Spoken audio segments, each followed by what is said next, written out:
Hello, എന്തൊക്കെയുണ്ട് വിശേഷം? എല്ലാവരും സുഖമായിരിക്കുന്നു എന്ന് വിചാരിക്കുന്നു. ഇത് നമ്മുടെ 9ാമത്തെ പാർട്ടാണ് എനിക്കതിൽ.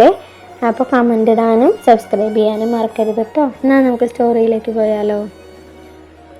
നീ ആരുടെ അമ്മേനെ കെട്ടിക്കാൻ പോയതാടി മഴയത്ത്? സമയം എത്രയെന്ന വിചാരം? എൻ്റെ അച്ഛൻ അവളെ കണ്ടതും അല്ലറിയേ. അത് മഴയത്ത് കുട ഉണ്ടായിരുന്നില്ല. ഉള്ള ഒരു കുടയിൽ ഞങ്ങൾ 3 പേരും കൂടെ വന്നപ്പോഴേക്കും ബസ് പോയി. മറ്റേ ബസ് കാണാനുമില്ല. ആ ബസ് ഇന്നില്ല. നിന്റെ കൂടെ ഉള്ളവരെവിടെ? ദാ അവൾ അപ്പുറത്തെ ബസ് സ്റ്റോപ്പിലേക്ക് ചൂണ്ടിക്കൊണ്ട് പറഞ്ഞു. വാ. അത് പറഞ്ഞ ദത്തൻ ബുള്ളറ്റ് അങ്ങോട്ട് തിരിച്ചു. പിന്നിൽ പറഞ്ഞ നടന്നു വന്നു. ബസ് ഇന്നില്ല. അടുത്ത ബസ് വരുമ്പോഴേക്കും നേരം വൈകും. ഞാനൊരു ഓട്ടോ പിടിച്ചു തരട്ടെ? ദത്തൻ അവരോട് ചോദിച്ചു. അത് ചേട്ടന് ബുദ്ധിമുട്ടാവില്ലേ? ഞങ്ങൾ അടുത്ത ബസ്സിന് വരാം. ഇത്രയും നേരം ദത്തൻ എന്ന് പറഞ്ഞുകൊണ്ടിരുന്ന വേണി പെട്ടെന്ന് ചേട്ടൻ എന്നാക്കിയത് കേട്ട് വർണ്ണയും അന്തം വിട്ടു. അത് സാരല്ല, സമയത്ത് കണ്ടില്ലെങ്കിൽ വീട്ടിലുള്ളവർ പേടിക്കും. ഞാൻ പോയി ഓട്ടോ വിളിച്ചിട്ട് വരാം. ഇനി ദത്തേട്ടൻ പോയി ഓട്ടോയൊക്കെ വിളിച്ചിട്ട് വന്ന് വീട്ടിലെത്തുമ്പോൾ നേരം ഒരുപാടാവില്ലേ? ഞങ്ങൾ ചേട്ടൻ്റെ വണ്ടിയിൽ വന്നോട്ടെ? ആനി ചോദിച്ചു. എൻ്റെ ഒപ്പം വന്ന് നിങ്ങളാകെ മഴ നനയും. അത് സാരല്ല, ഞങ്ങൾക്ക് മഴ നനഞ്ഞു പോവാ ഇഷ്ടാ. ആനി പറയുന്ന കേട്ട് ദത്തൻ ചിരിച്ചു. ഇയാൾക്ക് ഇങ്ങനെ ചിരിക്കാനൊക്കെ അറിയോ? ഇത് ഞാനാണ് ചോദിച്ചെങ്കിൽ ചീത്ത പറഞ്ഞ എൻ്റെ ചെവി പൊട്ടിച്ചാനെ. അവള് പറഞ്ഞാൽ ചിരിക്കണു, അല്ലെങ്കിൽ മുറ്റത്തെ ജാസ്മിന് സ്മെല്ലില്ലാലോ. പറഞ്ഞ ആത്മോപദേശിച്ചു. എന്നാ കയറിക്കോ, ദത്തൻ ചിരിയോടെ പറഞ്ഞു.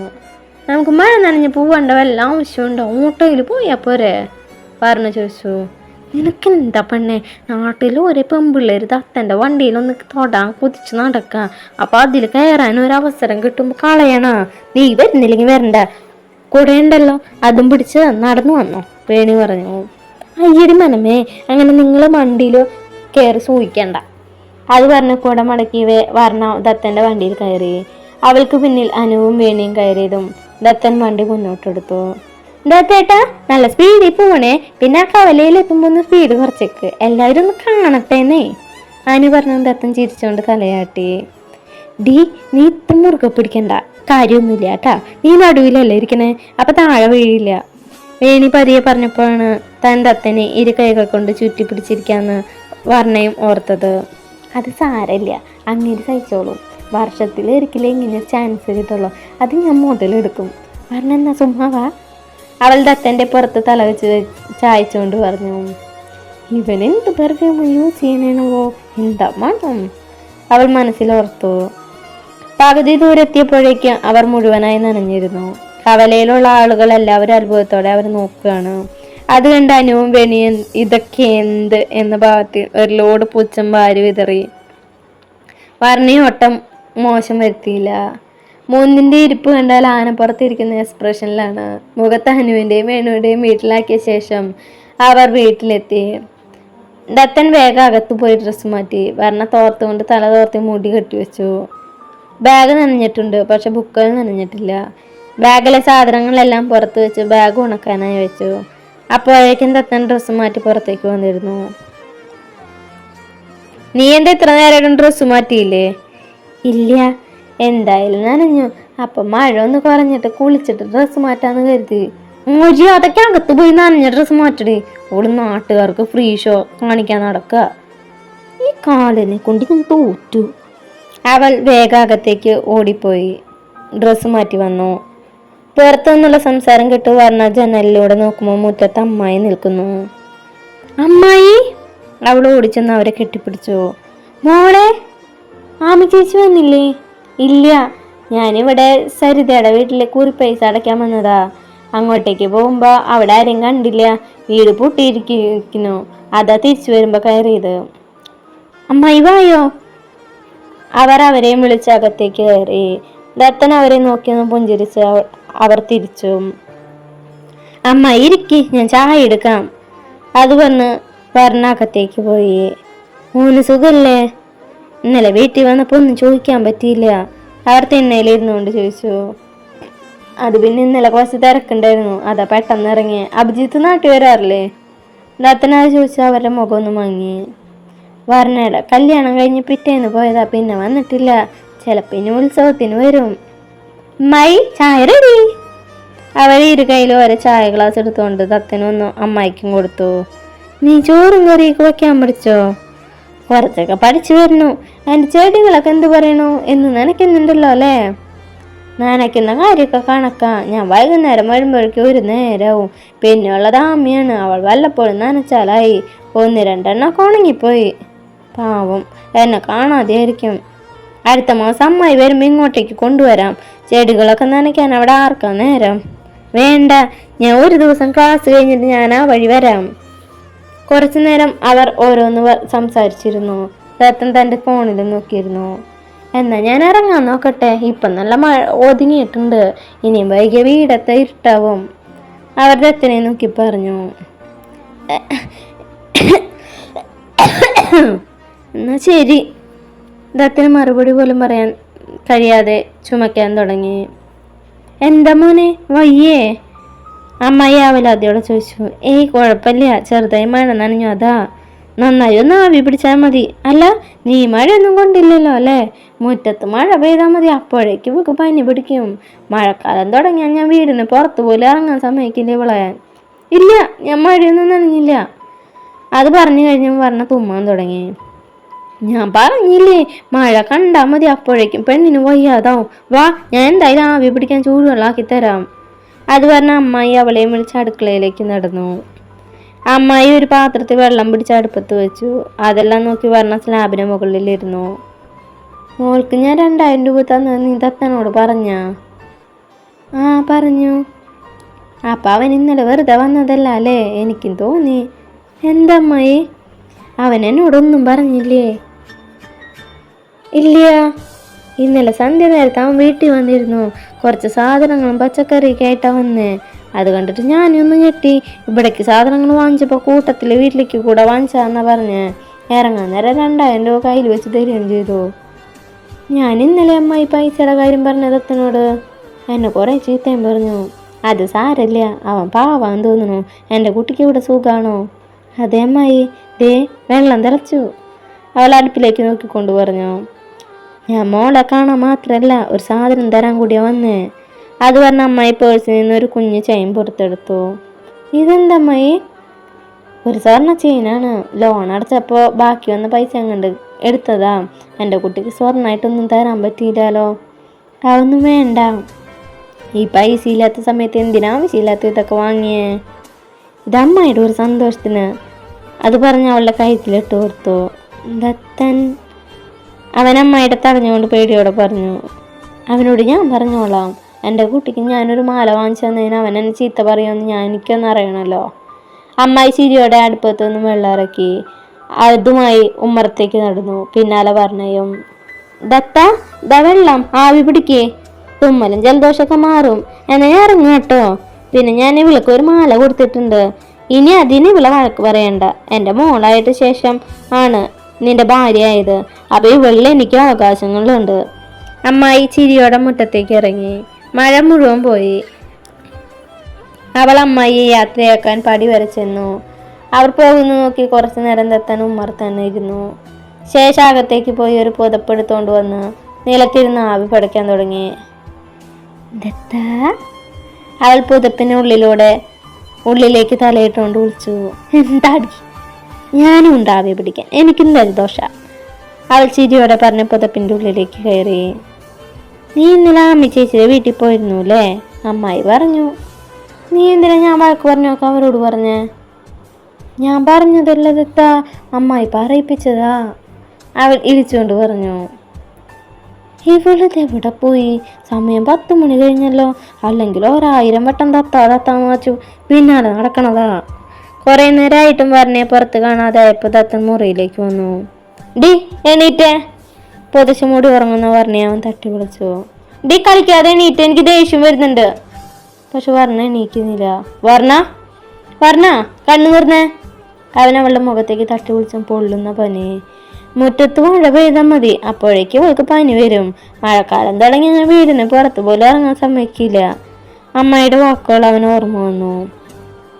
കുഞ്ഞെ കണ്ണു തുറക്കടി, ഞാനാ വിളിക്കണേ. അവൻ ഒരുപാട് തവണ വിളിച്ചെങ്കിലും വർണ്ണ കണ്ണു തുറന്നില്ല. അവൻ വേഗം തൻ്റെ കൂട്ടുകാരനെ വിളിച്ച് ഓട്ടോയുമായി വരാൻ പറഞ്ഞു. അവൻ അവളെ താങ്ങിയെടുത്ത് പുറത്തേക്ക് ഓടി. കുറച്ചു കഴിഞ്ഞ് കൂട്ടുകാരൻ ഓട്ടോയുമായി വന്നു. വേഗം ഹോസ്പിറ്റലിലേക്ക് വിട്, അവൻ പറഞ്ഞ് തൻ്റെ മടിയിലേക്ക് കിടത്തിക്കൊണ്ട് പറഞ്ഞു. വണ്ടി വേഗം മുന്നോട്ടെടുത്തു. എടാ, ഈ കൊച്ചിന് ബോധമില്ലല്ലോ, നീ അതിന് വല്ലതും ചെയ്താ? വണ്ടി ഓടിക്കുന്നതിനിടെ പേടിയോടെ അത് ചോദിച്ചു. അനാവശ്യം പറയാതെ ഊളെ, അവള് പനി കൂടി ബോധം പോയതാ. കടന്ന് ചിലക്കാതെ വേഗം വണ്ടി ഓടിക്കാൻ നോക്ക്. വേഗം തന്നെ അവരടുത്തുള്ള ഹോസ്പിറ്റലിലേക്ക് എത്തി. പറഞ്ഞ കണ്ണു തുറന്ന് നോക്കുമ്പോൾ മുകളിൽ കറങ്ങുന്ന ഫാനാണ് കാണുന്നത്. താൻ ഹോസ്പിറ്റലാണെന്ന് അവൾക്ക് മനസ്സിലായി. ബെഡിൽ നിന്ന് നീറ്റിരിക്കാൻ നോക്കിയതും ഇടത് കൈയിൽ എന്തോ കുത്തി കയറുന്ന വേദന പോലെ തോന്നി. നോക്കുമ്പോൾ ട്രിപ്പ് ഇട്ടിരിക്കുകയാണ്. ആ എണീറ്റോ? ഒരു നേഴ്സ് അകത്തേക്ക് വന്നുകൊണ്ട് ചോദിച്ചു. പറഞ്ഞൊന്ന് പുഞ്ചിരിച്ചു. പനിയൊക്കെ കുറഞ്ഞല്ലോ. ഇവിടെ വരുമ്പോ കുട്ടിക്ക് ബോധം ഉണ്ടായിരുന്നില്ല, അതുകൊണ്ട് ഇവിടെ നടന്ന ബഹളങ്ങളൊന്നും നടന്നില്ല അല്ലേ? നേഴ്സ് അവളുടെ കയ്യിലെ ട്രിപ്പിന്റെ നീഡിൽ വലിച്ചൂരിയത് അവളൊന്ന് പിടഞ്ഞു.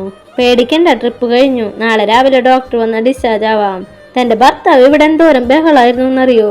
ഡോക്ടർ അടിച്ചില്ല എന്നുള്ളോ. അവസാനം ആരേക്കും സമാധാനിപ്പിച്ച് പുറത്തു കൊണ്ടുപോയിരുത്തി. തനിക്ക് ട്രിപ്പ് ഇട്ട് ഡോക്ടർ പോയപ്പോ ദാ കുറേ നേരം ഇങ്ങനെ വന്നിരുന്നു. 1000 വട്ടെങ്കിലും സ്റ്റാഫ് റൂമിൽ വന്ന് തനിക്ക് എന്താ ബോധം വരാത്തതെന്ന് ചോദിച്ചു കാണും. അവസാനം ഞാന് ചീത്ത പറഞ്ഞപ്പോൾ അവിടെ പോയി ഇരുന്ന്. തനിക്ക് ബോധം വന്നപ്പോഴേക്കും ആൾ ഉറങ്ങിപ്പോയി. ഫൈവ് സ്റ്റാറിന്റെ ബെഡിൽ കിടന്നുറങ്ങുന്ന തത്തനെ നോക്കി നേഴ്സ് ചിരിയോടെ പറഞ്ഞു. ഞാൻ നാളെ വരാം, കുട്ടി റെസ്റ്റ് എടുത്തോളൂ. എന്തെങ്കിലും ആവശ്യമുണ്ടെങ്കിൽ സ്റ്റാഫ് റൂമിലേക്ക് വന്നാൽ മതി, ഞാൻ അവിടെ ഉണ്ടാവും. അത് പറഞ്ഞ് നേഴ്സ് പോയതും പറഞ്ഞ നേരെ ഡോർ ലോക്ക് ചെയ്ത് ദത്തൻ്റെ അരികിൽ വന്നിരുന്നു. നിനക്കെന്നത് ഇഷ്ടമാണോ ദത്ത? ഉറങ്ങുന്ന ദത്തനെ നോക്കി അവൾ ചോദിച്ചു. അലങ്കോലമായി മുഖത്തേക്ക് വീണ് കിടക്കുന്ന അവൻ്റെ മുടിയും ശരിക്കു വെച്ചു. ശേഷം അവൻ്റെ അരികിലേക്ക് അവളും കിടന്നു.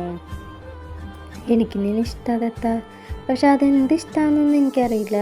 എന്നെ കാണുമ്പോഴൊക്കെ കടിച്ചു കയറാൻ വരുന്നതുകൊണ്ടല്ല ഞാനും നിന്റെ പിന്നാലെ നടന്നു ഓർപ്പിക്കണേ. അത് പറഞ്ഞ അവൾ ദത്തൻ്റെ നെഞ്ചിലേക്ക് തലവെച്ച് കിടന്നു. ഉറക്കത്തിലെപ്പോഴും അവളും അവനെ കെട്ടിപ്പിടിച്ചിരുന്നു, തന്നിലേക്ക് പൊതിഞ്ഞു പിടിച്ചിരുന്നു. അതിലവൾക്ക് ഇതുവരെയും കിട്ടാത്ത അച്ഛൻ്റെ അമ്മയുടെ ഏട്ടൻ്റെ സംരക്ഷണം ഉണ്ടായിരുന്നു. നെഞ്ചിൽ വല്ലാത്ത ചൂട് അനുഭവപ്പെട്ടപ്പോഴാണ് ദത്തൻ കണ്ണു തുറന്നത്.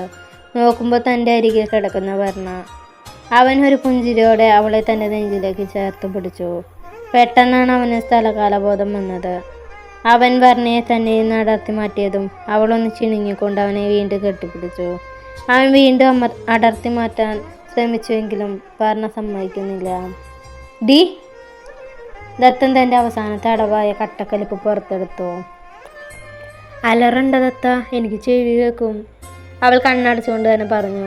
ചുമരിൻ്റെ അരികിലാണ് ദത്തൻ കിടക്കുന്നത്, അതുകൊണ്ട് അവളുടെ പിടിവിടാതെ അവൻ എഴുന്നേൽക്കാനും കഴിയില്ല. വിടടി, എനിക്ക് പോവണം. ഇല്ല, വിടില്ല. ഇല്ലെങ്കിൽ ഞാൻ നിന്നെ ചവിട്ടി താഴെ ഇടും. ഞാൻ താഴെ വീഴുകയാണെങ്കിൽ നിന്നെ കൊണ്ട് വീഴുള്ളൂ. പ്ലീസ് പറഞ്ഞ, എനിക്ക് എണീറ്റ് മാറി, എനിക്കൊന്ന് ഫ്രഷ് ആവണം. അങ്ങനെ വഴിക്ക് വാ. അപ്പം മോന് മര്യാദയ്ക്ക് സംസാരിക്കാൻ അറിയാലേ? എന്നാൽ ഞാൻ പറയുന്ന കാര്യം ചെയ്താൽ വിടാം. എന്ത് കാര്യം? തേന്മാവിൻ കൊമ്പത്ത് സിനിമയിൽ ശോഭന മോഹൻലാലിനോട് ചോദിക്കുന്ന ഒരു സാധനം ഇല്ലേ, അത് നീ മനുഷ്യന് മനസ്സിലാവുന്ന ഭാഷയിൽ പറയടി. മുത്തുകൾ, ഉമ്മ, കിസ്, ചുംബനം. എന്ത്? അവൻ പറയുന്ന കേട്ട് ദത്തൻ ഞെട്ടി. നീ ഇങ്ങനെ ഞെട്ടാൻ മാത്രം ഞാൻ നിന്റെ 2 പിള്ളേരൊന്നും ചോദിച്ചില്ലല്ലോ, ഒരു ഉമ്മയല്ലേ ചോദിച്ചുള്ളൂ. നിനക്കെന്താ പനി പിടിച്ച് വട്ടായോ? എണീറ്റ് മാറിടി അവിടുന്ന്, അവൻ അലറി. സോറി മോനെ, ദാ ഇവിടെ ഒരു ഉമ്മ തരാതെ ഞാൻ വിട്ടില്ല, അവൾ നെറ്റിയിൽ തൊട്ടുകൊണ്ട് പറഞ്ഞു. എടി, ആരോ വിളിക്കുന്നുണ്ട്, പോയി ഡോറ് തുറക്കട്ടെ, ചിലപ്പോൾ ഡോക്ടറായിരിക്കും. ഡോറിൽ ആരോ നോക്കിയെന്ന് കേട്ട് ദത്തൻ ദയനീയമായി പറഞ്ഞു. ഞാൻ പറയുന്ന അനുസരിച്ചാ വിടാം. അവൾ ഒട്ടും വിട്ടുകൊടുത്തില്ല. ദേ ആരോ വന്നിരിക്കണു, അവൻ ജനലിനരികിലേക്ക് കൈ ചൂണ്ടി പറഞ്ഞതും പറഞ്ഞയെ അങ്ങോട്ട് നോക്കി. അതേസമയം ദത്തൻ അവളുടെ ഇടുപ്പിലൂടെ കൈ ചേർത്ത് ചുമരിൻ്റെ സൈഡിലേക്ക് മറിച്ചിട്ടു. ഒരു നിമിഷം എന്താണ് സംഭവിച്ചതെന്ന് വർണ്ണയ്ക്ക് മനസ്സിലായില്ല. ദത്തൻ അവളെ ഒന്ന് രൂക്ഷമായി നോക്കിയ ശേഷം എഴുന്നേറ്റ് ചെന്ന് വാതിൽ തുറന്നു. ഡോക്ടറായിരുന്നു അത്. ഇതെന്താ പേഷ്യൻ്റ് ബൈസ്റ്റാറിൻ്റെ ബെഡിൽ കിടക്കണേ? അതവിടെ കിടന്ന് ബോറടിച്ചപ്പോൾ ഇവിടെ വന്ന് കിടന്നതാ. അന്തം വിട്ടിരിക്കുന്ന വർണ്ണയെ നോക്കി ദത്തനാണത് പറഞ്ഞത്. ഡോക്ടറുടെ പുഞ്ചിരിയോടെ അവളെ പരിശോധിക്കാൻ തുടങ്ങി. പനി കുറവുണ്ട്, അതിനായി ഇന്ന് ഡിസ്ചാർജ് ചെയ്യാം, വീട്ടിൽ പോയി റെസ്റ്റ് എടുത്താൽ മതി. പിന്നെ ബോഡി നല്ല വീക്കാണ്, ഫുഡ് കറക്റ്റ് സമയത്ത് കഴിക്കുന്നില്ല. അതാണ് ചെറിയ പനി വരുമ്പോഴേക്കും ഇങ്ങനെ ബോധം പോകുന്നത്. ഞാൻ കുറച്ച് വൈറ്റമിൻ ടാബ്ലറ്റ് എഴുതി തരാം. അത് പറഞ്ഞ് ഡോക്ടർ പോയി. വർണ്ണ, എന്താ നിൻ്റെ ഉദ്ദേശം?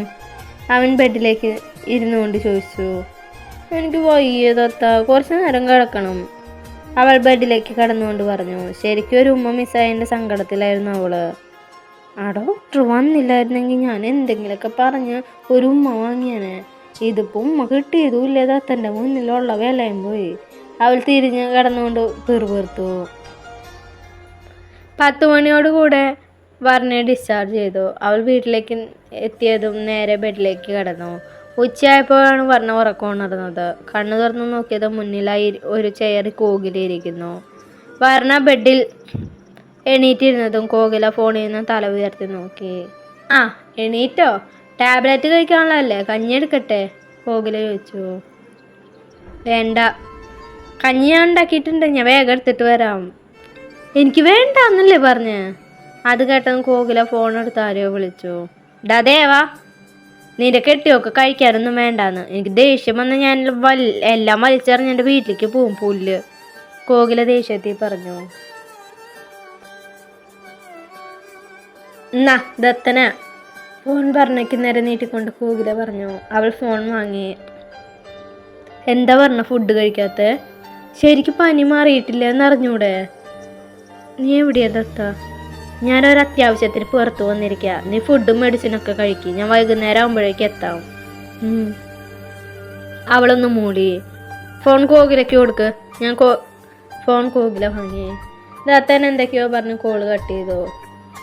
ഓ, കെട്ടിയോൻ്റെ ശബ്ദം കേട്ടാലേ പുന്നാര ഭാര്യയ്ക്ക് എന്തെങ്കിലും ഇറങ്ങത്തുള്ളൂ, കോകില പിറുപിറുത്തുകൊണ്ട് അടുക്കളയിലേക്ക് നടന്നു. വർണ്ണ കഞ്ഞി കുടിച്ച് വീണ്ടും ഒന്ന് കിടന്നുറങ്ങി. വൈകുന്നേരമായി എണീക്കുമ്പോൾ കോകില അടുക്കളയിൽ കഞ്ഞി എന്താ ഉണ്ടാക്കുന്നുണ്ട്. വർണ്ണ നേരെ മുറ്റത്തേക്ക് ഇറങ്ങി. അവൾ പുഴക്കടവിലേക്ക് നടന്ന കൽപ്പടവിലിരുന്നു. ദത്തൻ വീട്ടിൽ വരുമ്പോൾ റൂമിൽ വർണ്ണയില്ല. അടുക്കളയിൽ കോകില നിൽക്കുന്നത് കണ്ട് അവിടേക്ക് വന്നു. അവളെവിടെ? ആ, നീ വന്നാ? അവളവിടെ പുഴക്കരയിലിരിക്കുന്നുണ്ട്. നീ വന്നാ അറിഞ്ഞിട്ടില്ലാന്ന് തോന്നുന്നു. പിന്നെ പനിയൊന്നും വന്നിട്ടില്ലല്ലോ? ഏയ് ഇല്ല. എന്നാ ഞാൻ ഇറങ്ങാം, പോകുന്ന വഴി ജിത്ത് തന്നെ ഒന്ന് കാണണം. പിന്നെ രാത്രിയിലേക്കുള്ള കഞ്ഞി ഉണ്ടാക്കിയിട്ടുണ്ട് കേട്ടാ. കല്യാണത്തിന് മുമ്പുള്ള ഈ കാലണല്ലൊന്നും അത്ര നല്ലതല്ല പെങ്ങളെ, ദത്തൻ ചിരിയോടെ പറഞ്ഞു. ആയിക്കോട്ടെ ഞങ്ങളെ, ഉത്തരവ്, കോകില ചിരിയോടെ പറഞ്ഞു. ദത്തൻ പുഴക്കടവിലേക്ക് നടന്നു. വർണ്ണ കാര്യമായ എന്തോ ആലോചനയിലാണ്. താൻ വന്നൊന്നും അറിഞ്ഞിട്ടില്ല. ദത്ത, അവൾ പെട്ടെന്ന് തിരിഞ്ഞു നോക്കി. ഞാൻ വന്നത് നിനക്കെങ്ങനെ മനസ്സിലായേ? അതൊക്കെ മനസ്സിലായി. നീ ഹിന്ദി സീരിയലൊന്നും കണ്ടിട്ടില്ലേ? നായകൻ വരുമ്പോൾ നായകയ്ക്ക് അത് മനസ്സിലാവും. കാറ്റ് വീശും, മുടി പറക്കും, ഹൃദയം ഹൈ സ്പീഡിലിടിക്കും. നീ ഇത് സീരിയൽ കാണുമോ? ഹിന്ദി സീരിയൽ കാണുമായിരുന്നു. മൗന സംഭവം 1, 2, 3, 4, 5 കാണുമായിരുന്നു. പ്രിയമാനസം, മധുവാല, സ്വയംവരം, പ്രണയവർണ്ണങ്ങൾ. മതി നിർത്ത്. ഇവിടെ നല്ല തണുപ്പാകത്തേക്ക് പോവാൻ നോക്ക്. ആ പെണ്ണുമ്പള പോയാ? ആര്? ആ വാനമ്പാടി കോകില. നിനക്കെന്താ അവളോട് ഇത്ര ദേഷ്യം? എനിക്കെന്തോ കണ്ണെടുത്ത കണ്ടോടാ. നിന്നോട് ആരാ അവരെ വീട്ടിൽ വിളിച്ച് കയറ്റാൻ പറഞ്ഞേ? എനിക്ക് അത്യാവശ്യമായിട്ട് പുറത്ത് പോകേണ്ട കാര്യം ഉണ്ടായിരുന്നു. പനിച്ച് വിറച്ച് കിടക്കണം, നിന്നെ ഒറ്റയ്ക്കാക്കിയിട്ട് ഞാൻ എങ്ങനെ പോവാനാ? അതുകൊണ്ട് അവളെ വിളിച്ചേ. അതിനാ കോകിലെ മാത്രമേ കിട്ടിയുള്ളൂ? ഈ നാട്ടിൽ വേറെ ആരുമില്ലേ? പെണ്ണായിട്ട് എനിക്കിവിടെ പരിചയമുള്ളത് അവളെ മാത്രാ. അതെങ്ങനെയാ അവളെ മാത്രം നിനക്ക് പരിചയം? അവളെൻ്റെ ക്ലാസ്മേറ്റ് ആയിരുന്നു. അത് പറഞ്ഞ് ദത്തൻ വീട്ടിലേക്ക് നടന്നു. ക്ലാസ്മേറ്റോ? അവള് പിന്നാലെ പോയി.